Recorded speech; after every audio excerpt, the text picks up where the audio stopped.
Guys, Bundelkhand विश्वविद्यालय Jhansi MA final political science में second paper में हम देखेंगे। पहला पेपर अंतर्राष्ट्रीय संबंध के बाद दूसरा पेपर है समकालीन राजनीतिक मुद्दे।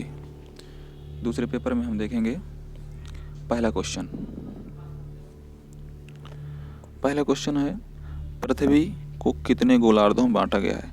तो ये आप सभी जानते हैं, पृथ्वी को दो गोलार्धों में बांटा गया है। कितने? दो गोलार्धों में, उत्तरी एवं दक्षिणी गोलार्ध।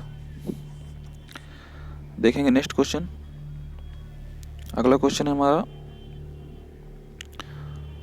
उत्तरी गोलार्ध में स्थित देश। क्वेश्चन क्या है, हमने इसको वन लाइनर बना दिया था। उत्तरी गोलार्ध में स्थित देश दक्षिणी गोलार्ध की अपेक्षा ज़्यादा समृद्ध एवं शक्तिशाली हैं। ये बात सभी जानते हैं कि उत्तरी गोलार्ध में यूरोप, अमेरिका और कनाडा तथा रूस जैसे देश आते हैं, स्वाभाविक सी बात है। और दक्षिणी गोलार्ध में अफ्रीकन कंट्री और अपना साउथ ईस्ट ये एशियन कंट्री जैसे भारत हो गया, अपना अफ्रीका के देश हो गए, तो ये सारे देश शोषित और काफ़ी इनकी अर्थव्यवस्था गिरी हुई है। तो स्वाभाविक सी बात है कि उत्तरी गोलार्ध में स्थित देश दक्षिणी गोलार्ध की अपेक्षा ज़्यादा समृद्ध एवं शक्तिशाली हैं। ये आपको ध्यान रखना है। देखेंगे नेक्स्ट क्वेश्चन। तीसरा क्वेश्चन है हमारा सिएटल सम्मेलन का मुख्य मुद्दा था। सिएटल सम्मेलन का मुख्य मुद्दा था श्रम मानकों को WTO में सम्मिलित करना। यही मुख्य मुद्दा था इसका। सिएटल आपका अमेरिका का एक बहुत बड़ा शहर है।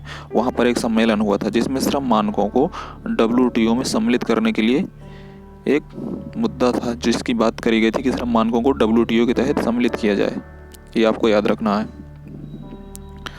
बढ़ेंगे नेक्स्ट क्वेश्चन की ओर। चौथा क्वेश्चन है हमारा भारत किस अफ्रीकी देश में एयरपोर्ट थर्मल पावर प्लांट बना रहा है।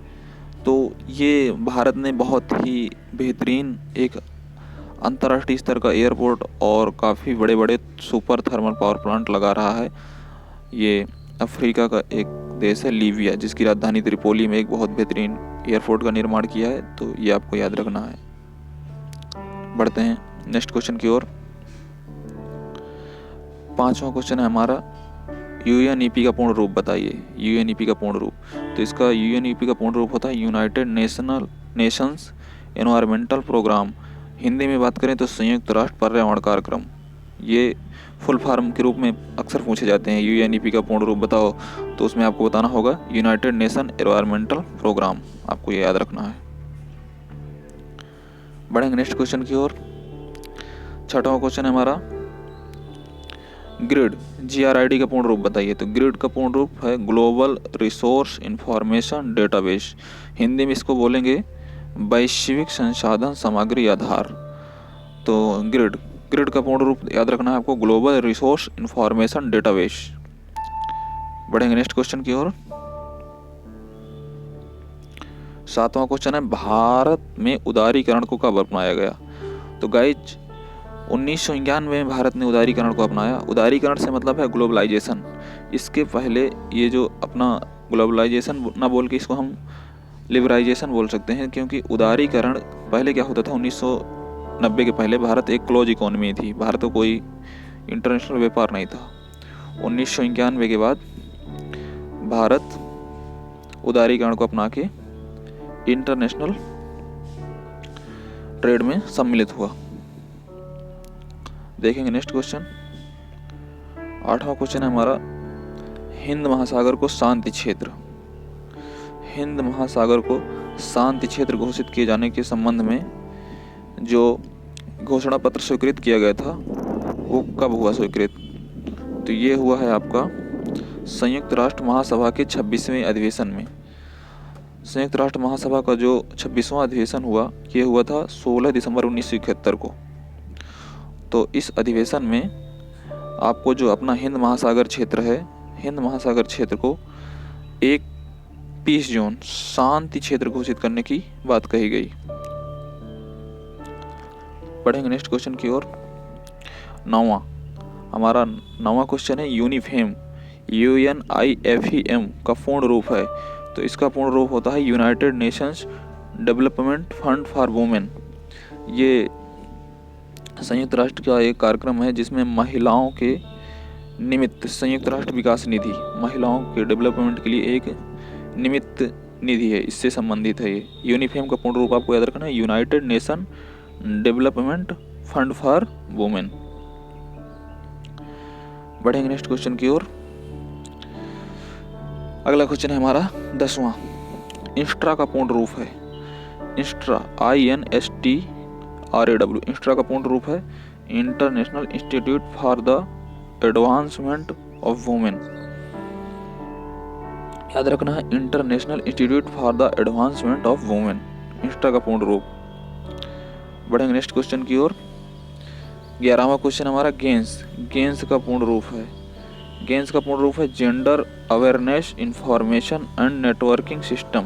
ये गेंस, ये पूर्ण रूप जो होते हैं जितने भी फुल फॉर्म ये आपको रिकॉल करके रखना है अपने माइंड में। गेंस तो gender awareness information and networking system. बढ़ेंगे नेक्स्ट क्वेश्चन की ओर। अगला क्वेश्चन हमारा 12वां क्वेश्चन है 1946 में मानव अधिकार आयोग की स्थापना किसके द्वारा की गई। 1946 में मानव अधिकार आयोग की स्थापना संयुक्त राष्ट्र की एक शाखा आर्थिक और सामाजिक परिषद द्वारा की गई 1946 में। देखेंगे नेक्स्ट क्वेश्चन। 13वां क्वेश्चन हमारा 20 दिसंबर 1993 को संयुक्त राष्ट्र महासभा ने मानवाधिकारों की रक्षा के लिए किसका गठन किया। 20 दिसंबर 1993 को संयुक्त राष्ट्र महासभा ने मानवाधिकारों की रक्षा के लिए किसका गठन किया। तो ये आपको किया है मानवाधिकार उच्चायुक्त का। याद रखना है आपको, मानवाधिकार उच्चायुक्त का गठन किया महासभा ने। देखेंगे नेक्स्ट क्वेश्चन। 14वां क्वेश्चन है हमारा मानवाधिकार उच्चायुक्त का पद जो है आपको याद रखना किसके स्तर का होता है। तो ये होता है उप महासचिव के स्तर का, और इसका कार्यकाल होता है मानवाधिकार उच्चायुक्त का 4 वर्ष का, और इसका जो मुख्यालय है वो आपका जेनेवा में है, और इसकी एक ब्रांच न्यूयॉर्क अमेरिका में भी है।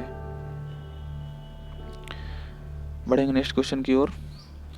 15वां क्वेश्चन है हमारा जून 1993 में संयुक्त राष्ट्र के तत्वाधान में अंतर्राष्ट्रीय मानवाधिकार का सम्मेलन कहाँ आयोजित हुआ। जून 1993 में संयुक्त राष्ट्र के तत्वाधान में अंतर्राष्ट्रीय मानवाधिकार से संबंधित एक सम्मेलन हुआ जो कि हुआ वियना में। आपको याद रखना है वियना, ऑस्ट्रिया की राजधानी है वियना में हुआ। बढ़ेंगे नेक्स्ट क्वेश्चन की ओर। अगला क्वेश्चन हमारा 16वां क्वेश्चन एमनेस्टी इंटरनेशनल की स्थापना कब हुई। तो याद रखना है आपको, ये हुई 28 मई 1961 को लंदन में। एमनेस्टी इंटरनेशनल आप सभी जानते हैं, ये मानवाधिकार से रिलेटेड एक संगठन है, और इसकी स्थापना की थी एक ब्रिटिश वकील थे जिनका नाम था पीटर बनेशन, इनके द्वारा की गई। 28 मई 1961 को लंदन में ब्रिटिश वकील पीटर बनेशन के द्वारा एमनेस्टी इंटरनेशनल की स्थापना की गई, और ये इसके सदस्य लगभग 150 देशों में फैले हुए हैं। बढ़ेंगे नेक्स्ट क्वेश्चन की ओर। 16वां क्वेश्चन है हमारा जात अथवा लिंग के आधार पर राज्य नागरिकों में कोई भेदभाव नहीं रखेगा। तो ये है हमारा संविधान का अनुच्छेद 15, जिसके तहत जात अथवा लिंग के आधार पर राज्य नागरिकों के साथ कोई भेदभाव नहीं करेगा। बढ़ेंगे नेक्स्ट क्वेश्चन की ओर। अगला क्वेश्चन हमारा 17वां क्वेश्चन है यदि वैश्वीकरण में सफल होना है तो जनता को यह अनुभव होना चाहिए कि वह भी इसमें शामिल है। यदि वैश्वीकरण में सफल होना है तो जनता को यह अनुभव होना चाहिए कि वह भी इसमें शामिल है। कथन किसका है। तो ये कथन है एक विद्वान है कोफी अन्नान, उन्होंने ये कथन कहा था वैश्वीकरण के संबंध में कि जब तक जनता को यह अनुभव ना हो कि वो इसमें शामिल है तो आप उसे वैश्वीकरण नहीं समझ सकते। देखेंगे नेक्स्ट क्वेश्चन। अगला क्वेश्चन हमारा 18वां क्वेश्चन है गुट निरपेक्ष आंदोलन की चुनौतियाँ, कि आखिर गुट निरपेक्ष आंदोलन सफल क्यों नहीं हो पा रहा। तो इसमें सबसे बड़ी प्रॉब्लम है क्या है, मतभेद, दूसरा है संघर्ष, आपसी संघर्ष है, और तीसरा है समन्वित दृष्टिकोण का अभाव। इनके पास में अपना कोई एक विशेष टारगेट नहीं, कोई दृष्टिकोण नहीं है। और चौथा है अवशेष धन। यह अवशेष धन से संबंध है, ये अपना जितने भी पेट्रोलियम कंट्री हैं उनसे रिलेटेड है, कुछ अवशेष धन संबंधित, बाकी आपको ज़्यादा कुछ नहीं। ये 4 पॉइंट आपको याद रखने हैं। कौन कौन से, मतभेद, संघर्ष, समन्वित दृष्टिकोण का अभाव और अवशेष धन, यही 4 चीजें हैं जो कि गुटनिरपेक्ष आंदोलन को सफल होने में एक रोड़ा बन रही हैं। देखेंगे नेक्स्ट क्वेश्चन। 18वां के बाद हमारा है नेक्स्ट क्वेश्चन 19वां क्वेश्चन है कि पृथ्वी सम्मेलन जून 1992 में जो पृथ्वी सम्मेलन हुआ था, आपको डेट मुख्य रूप से याद रखना है। जून 1992 में कहाँ संपन्न हुआ? तो ये आप सभी जानते हैं, पृथ्वी सम्मेलन हुआ था रियो डी जेनेरियो में, ब्राज़ील में। ब्राज़ील का एक शहर है रियो डी जेनेरियो, वहीं पर। अभी 2016 के ओलंपिक भी रियो में हुए थे, तो आपको याद रखना है ओलंपिक से, रियो ओलंपिक 2016 से। तो आपको याद रखना है पृथ्वी सम्मेलन 1992 में कहाँ संपन्न हुआ? 1992 में रियो डी जेनेरियो में। देखते हैं नेक्स्ट क्वेश्चन। अगला क्वेश्चन हमारा 19वां। पृथ्वी सम्मेलन के प्रमुख मुद्दे थे।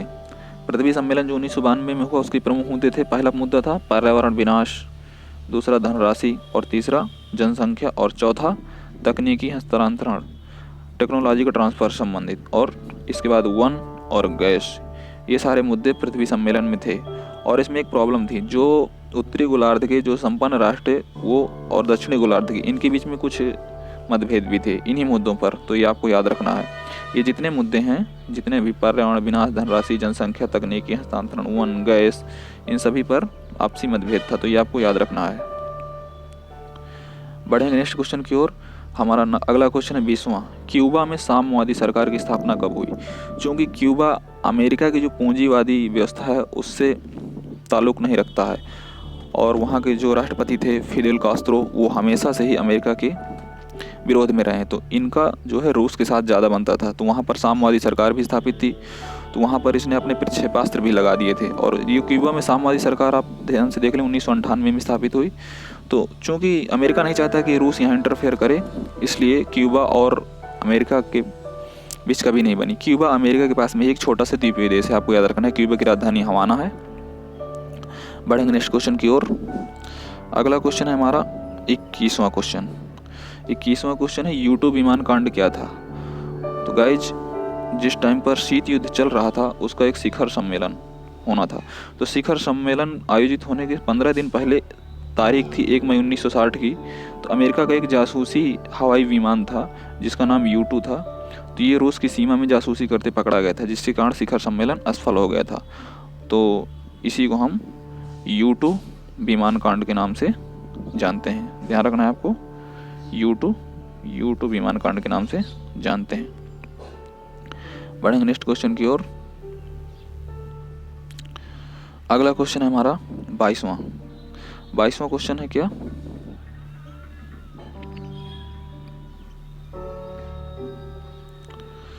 बाईसवां क्वेश्चन की ओर हम देखेंगे। 22वां क्वेश्चन है 26 मार्च 1979 को कैंप डेविड समझौता किन देशों के मध्य हुआ? कैंप डेविड समझौता आपको याद रखना है। कैंप डेविड समझौता जो हुआ था 1979 वाला, वो हुआ था मिस्र और इजराइल के बीच। याद रखना है आपको। बढ़ेंगे अगले क्वेश्चन की ओर। 23वां क्वेश्चन है हमारा कि तालिबान का शाब्दिक अर्थ क्या है? तो इसका शाब्दिक अर्थ होता है छात्र।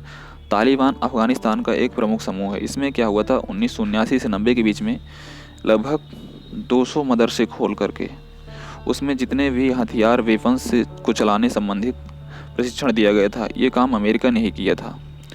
बाद में ये संगठन अमेरिका के खिलाफ ही हो गया। आप सभी जानते हैं अफगानिस्तान में रूस और अमेरिका के बीच और इंडिया के बीच में जो भी चल रहा है, सभी इस समय करंट न्यूज में देखते रहते हैं। तो तालिबान जो है, तो इसका शाब्दिक अर्थ होता है छात्र। ये एक वहाँ का छात्रों का एक लड़ाकू समुदाय है। ठीक, इतना ही बहुत है। आगे देखते हैं अगला क्वेश्चन।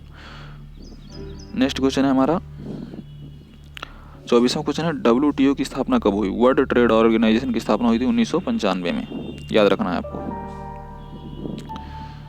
बढ़ेंगे नेक्स्ट क्वेश्चन की ओर। अगला क्वेश्चन है हमारा 25वां एक वन लाइनर है, क्वेश्चन नहीं कह सकते इसको हम। आपको याद रखना है जो गैट है ना, तो ये WTO के पहले आया था। जब वर्ल्ड ट्रेड ऑर्गेनाइजेशन नहीं था तो गैट नाम की एक संस्था आई थी। तो ये एक संधि थी, बहुपक्षीय संधि थी, ये कोई संगठन नहीं था। आपको याद रखना है। पूछा जा सकता है कि गैट क्या था, संधि थी, संगठन था, क्या था? तो ये आपको याद रखना है संगठन नहीं था। यहाँ पर थोड़ा मिसप्रिंट हुआ है, यहाँ पर आपको देखना है नहीं। क्या देखना है? नहीं, ये संगठन नहीं था और यह एक बहुपक्षीय संधि थी। बढ़ेंगे नेक्स्ट क्वेश्चन की ओर। अगला क्वेश्चन है हमारा 26वां क्वेश्चन है वन लाइनर की WTO को न्यू गेट की संज्ञा दी गई। सही बात है, गेट के बाद आया है WTO, तो इसको हम लोग क्या बोलते हैं, न्यू गेट WTO को। बढ़ेंगे नेक्स्ट क्वेश्चन की ओर। अगला क्वेश्चन हमारा 27वां क्वेश्चन है विश्व बैंक में प्रत्येक राष्ट्र की लगभग कितनी अभ्यंतर पूंजी जमा होती है। तो प्रत्येक राष्ट्र की लगभग अभ्यंतर पूंजी का जो है 10% विश्व बैंक में जमा होता है, 10%। आपको अपने माइंड में रखना है। बढ़ेंगे नेक्स्ट क्वेश्चन की ओर। 28वां क्वेश्चन है फिलिस्तीन लिबरेशन फ्रंट, हमास, PKK, लश्कर तैयबा, बोको हरम, जैश ए मोहम्मद, लिट्टे जो कि श्रीलंका का है, Jaish e Mohammed Pakistan, Boko Haram Nigeria, Lashkar Taiba Pakistan, Hamas हो गई, ये जितने भी हैं तो ये प्रमुख आतंकवादी संगठन हैं, ये आपको याद रखना है। बढ़ेंगे नेक्स्ट क्वेश्चन की ओर। अगला क्वेश्चन है जो अमेरिका का वर्ल्ड ट्रेड सेंटर है ये कब बनकर तैयार हुआ। तो ये बनकर तैयार हुआ था 1973 को। दुनिया की 10 सबसे ऊंची इमारतों में इसका भी टॉप 10 में स्थान था। ये ट्विन दोहरी इमारतें थी, अगल बगल में 2 लंबे लंबे टावर थे। वर्ल्ड ट्रेड सेंटर काफ़ी बड़ा इलाका था। अभी इसके बाद आगे बात करेंगे। नेक्स्ट क्वेश्चन है, देखेंगे अगला क्वेश्चन। 30वां क्वेश्चन है हमारा वर्ल्ड ट्रेड सेंटर पर आतंकवादी हमला कब हुआ। तो ये आप सभी जानते हैं कि ओसामा बिन लादेन के द्वारा 11 सितंबर 2021 में हमला करवाया गया था और इसमें एक बोइंग का विमान लेकर अपहरण करके इस टावर से भिड़ा दिया गया था, जिससे इसमें विस्फोट हो गया था। तो 11 सितंबर 2001 को वर्ल्ड ट्रेड सेंटर पर आतंकवादी हमला हुआ, ये आपको याद रखना है। देखें अगला क्वेश्चन। अगला क्वेश्चन हमारा 31वां क्वेश्चन, रेड आर्मी आतंकवादी संगठन है कहाँ का। तो ये है आपका रेड आर्मी आतंकवादी संगठन कहाँ का, जापान का। बढ़ेंगे नेक्स्ट क्वेश्चन की ओर।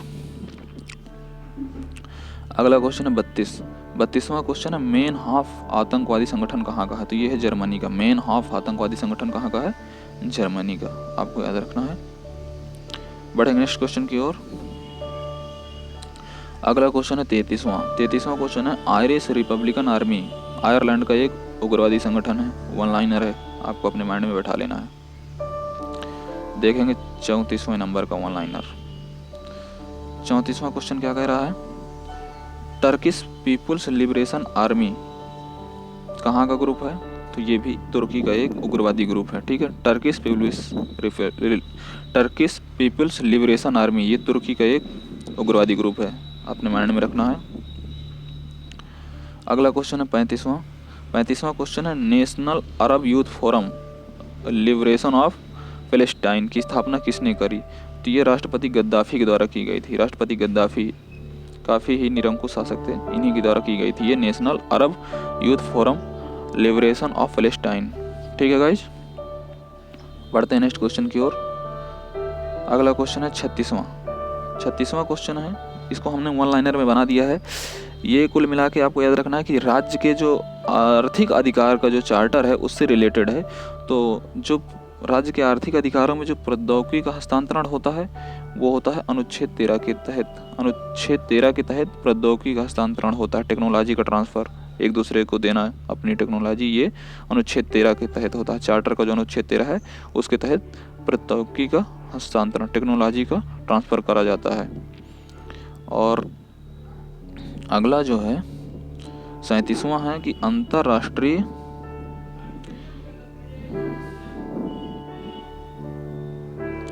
देखेंगे अगला वाला 37वां क्वेश्चन हम देखेंगे।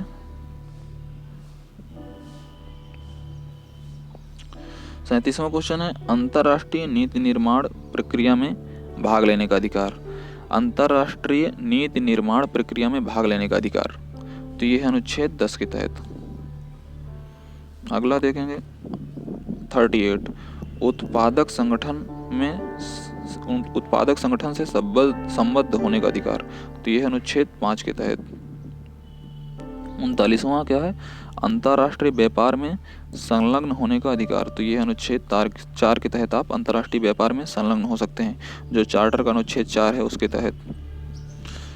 बढ़ेंगे नेक्स्ट 40वां प्राकृतिक संसाधनों पर स्थायी प्रभुत्व संतुलन, तो ये है आपका अनुच्छेद 2 के तहत। प्राकृतिक संसाधनों पर स्थायी प्रभुत्व संतुलन है अनुच्छेद 2 के तहत। अगला है 41 अपनी आर्थिक प्रणाली को चुनने का अधिकार, तो यह है अनुच्छेद 1 के तहत। चार्टर का जो अनुच्छेद पहला उसके तहत आप अपनी आर्थिक प्रणाली को चुन सकते हैं। अगला है 42वां है विश्व व्यापार की अभिवृद्धि, विस्तार तथा उदारीकरण का कर्तव्य, तो यह है अनुच्छेद 14 के तहत। अनुच्छेद 14 के तहत आपको याद रखना है इसको। विश्व व्यापार की अभिवृद्धि, विस्तार तथा उदारीकरण का जो कर्तव्य है वो है आपका अनुच्छेद 14 के तहत। अगला है 43वां है निःशस्त्रीकरण द्वारा मुक्त किए गए संसाधनों का उपयोग का कर्तव्य, तो ये है अनुच्छेद 15 के तहत। निःशस्त्रीकरण द्वारा मुक्त किए गए संसाधनों के उपयोग का कर्तव्य, अनुच्छेद 15 के तहत। अगला है 44वां विश्व व्यापी वस्तु करार का कर्तव्य, तो ये है अनुच्छेद 6 के तहत। अगला है 45वां है मूल्यों को सूचीबद्ध करने का कर्तव्य, तो ये है अनुच्छेद 28 के तहत। अनुच्छेद 28 के तहत आप मूल्यों को सूचीबद्ध करने का कर्तव्य है। अगला है 46वां अत्यधिक अनुग्रहित राष्ट्र। अनुग्रहित से मतलब है कि जो काफ़ी लोअर क्लास कंट्री हैं, जिनके पास ज़्यादा संसाधन या ज़्यादा इकोनॉमी अच्छी नहीं है, उनके साथ व्यापार करने का जो आपका कर्तव्य है वो है अनुच्छेद 26 के तहत, कि आप उनके साथ भी ट्रेड करेंगे।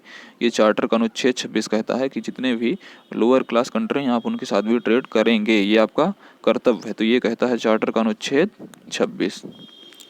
इसके साथ ये कंप्लीट होता है। ठीक है गाइज।